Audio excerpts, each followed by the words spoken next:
Hello and welcome to day number 18. You're going to notice again that there is no before video, which means again I missed a week. And I promised you I'd be honest in reporting that every time it happened. And it's okay though, because I knew that this was a difficult thing for me. I knew it was a challenge, that's why I called it the challenge.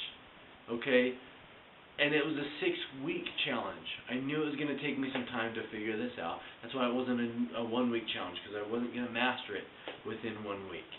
So it's a 6-week challenge. I missed a day, and I want to tell you my experience of missing those days, because I actually learned a really powerful lesson during those days that I missed, because I missed my normal day, and then there's 1 day a week that I don't get up and do my power hour. And both of those were right in a row. And so what I noticed is that on both of those days, I was actually really tired during the day. Especially on the second day, I was tired all day long. Now I slept more than I normally would have, but yet I was more tired during the day. On the second day, I even took like a 2-hour nap, which never happens, and I was still really tired the rest of the day. So that was a very powerful lesson to me to see that getting up earlier, doing my power hour in that very day actually gives me more energy each and every day that I either do or don't do it. So that was a cool lesson. That's all I want to say about that, and want to jump into, like I said yesterday, the power of thought, and especially how to control your thoughts. So yesterday you learned about getting more clear and more conscious about your thoughts and your patterns that you run all the time.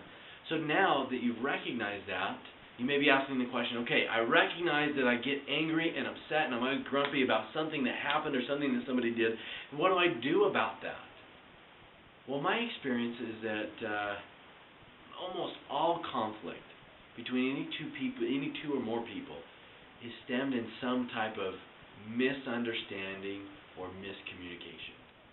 There's a show on MTV called If You Really Knew Me, and in that show, kids from high school spend 4 or 5 minutes just talking about their life and what they've experienced, what they're going through, helping the other people in the group understand them.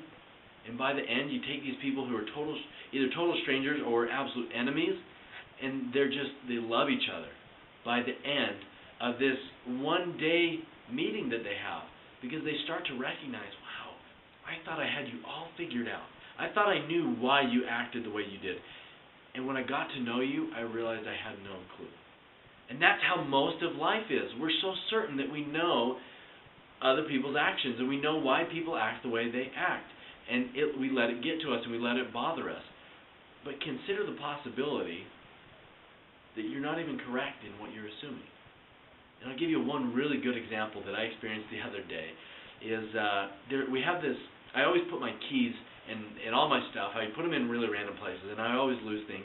And my wife keeps things really organized, and one of the things she does is she always grabs my keys and puts them inside this little bowl, a ceramic bowl that she keeps her keys in, that's sitting in the windowsill.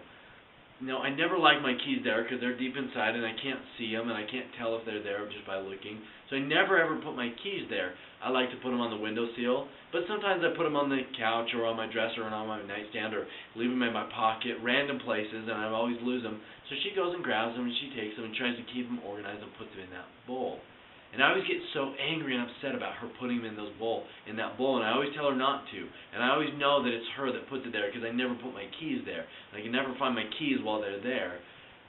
Well, the other day I had an early morning meeting, and I was looking for my keys, and I found them in that bowl, and I go, she put them in the bowl again. And then I realized it's still early morning, and my wife was still asleep, and I had already been to the gym and back. Which means that I had come home and put them in the bowl.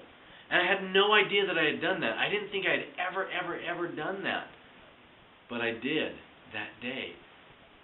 And it's like I woke up, I go, oh my gosh, how many other times did I put my keys in the bowl? And get angry at her for putting them there when she didn't even put them there. And how many times did I get angry at her for putting them in the bowl and telling myself the story that she's the reason why I can't find my keys? if I was honest with myself, the real reason why I can't find my keys is because I don't put them in a consistent place. And she's just trying to help me by putting them in the same place all the time and keeping the house more organized. So I'm going to teach you two very, very powerful questions today. When it comes to any time you're experiencing conflict with anybody, the first step of what you do is name what you're experiencing, whatever emotion it is. I'm angry, I'm sad, I'm upset, I'm stressed, I'm disappointed. At who? At first, let's just start with other people in your life.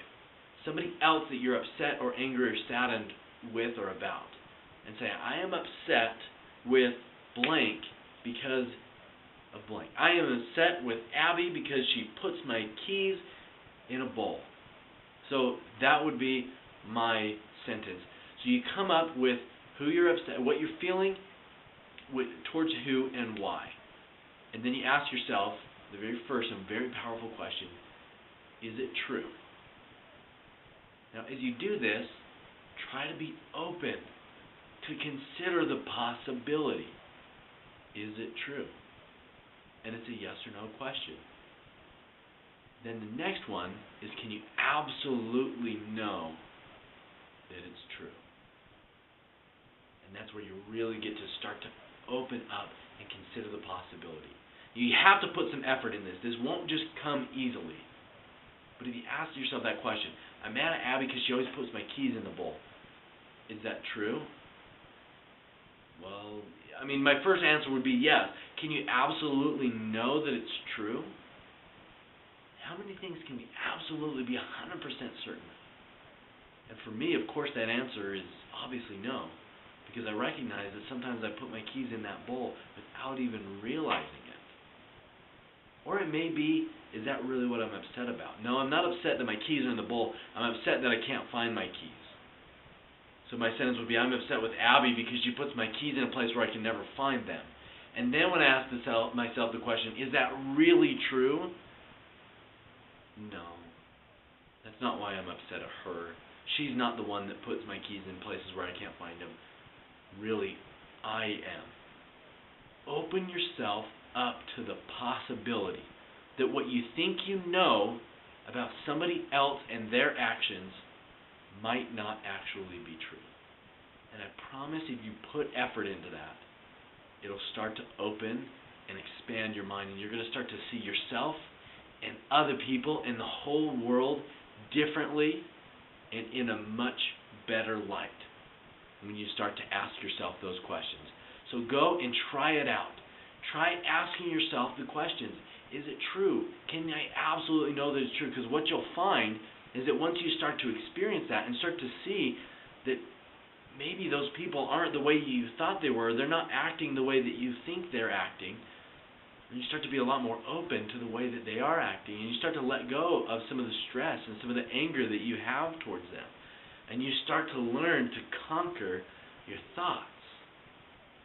Because when you conquer your thoughts, you learn to conquer your life, which is why I'm here day after day after day reminding you to conquer your life.